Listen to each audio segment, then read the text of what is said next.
হাসি ভালো লাগে, সবসময় শুধু হাসতেই থাকবো। প্রিয়তম হবে? ইয়েস।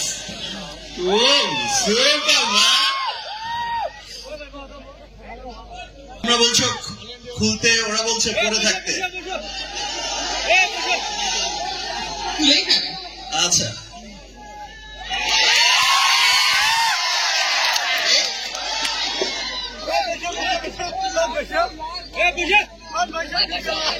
Thank you.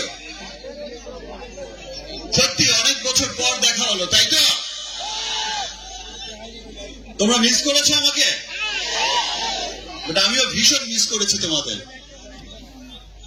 আমি তো রাজকুমারের শুটিং করছিলাম, তোমরা নিশ্চয়ই জানো। সো আমি একসময় বলেছিলাম যে আসলে এবার আমি পারছি না, কারণ শুটিং এ আমাকে আমেরিকাও যেতে হবে।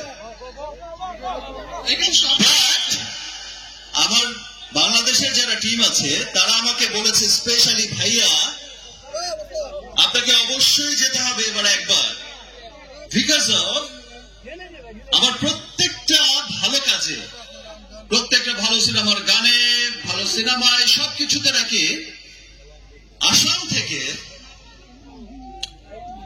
শুধু কমেন্টস আসে, একটা ভালোবাসা আসে, যে লাভ ফ্রম আসাম, তাই না? বলে এত সাকিবিয়ান আছে সেখানে, এক আছে তো? আচ্ছা, একবার তো যেতেই হবে। ইয়েস ইয়েস ইয়েস, আছে তো? তোমাদের জন্যই মনে হয় প্যান ইন্ডিয়ান ছবি দরদ করছি, যেন ইজিলি ছবিটা দেখা যায়। দেখবে তো? রাজকুমারও দেখবে তো? তুফান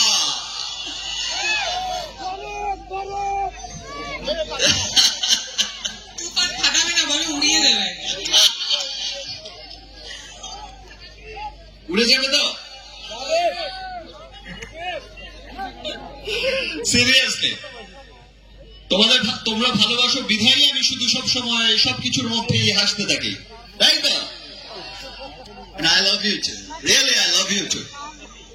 স্পেশালি আমি থ্যাঙ্কস জানাই যে আজকের এই প্রোগ্রামের যারা অর্গানাইজার আছে তাদেরকে, তারা আমাকে আসলে অনেক ফোর্স করেছে, তারা আমাকে অনেক বলেছে।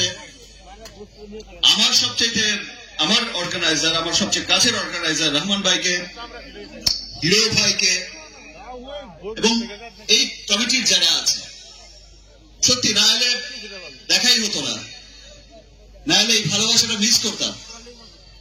তোমরা মিস করতে তো আমাকে। Thank you. প্লিজ প্রিয়তমা কিছু তো বলো। আরেকজনকে তুমি থ্যাংক ইউ জানাতে ভুলে গেলে। কাকে বলো? প্রিয়তমাকে। প্রিয়তমাকে তো থ্যাংক ইউ জানাতে চায় না, ভালোবাসা জানাতে চায়। ঠিক আছে, ইয়েস্টারডে দেখা করো, তারপর দেখছি। ইয়েস্টারডে? ইয়েস্টারডে সুন্দর করে ইয়েস্টারডে বলো, যেভাবে বলেছিলে। ইয়েস্টারডে মানে আগামীকাল। ঠিক আছে, আমি ইয়েস্টারডে আগামীকালই আসবো। ওকে, ডান।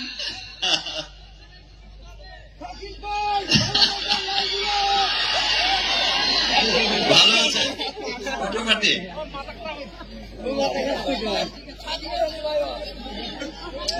একদম ভালো।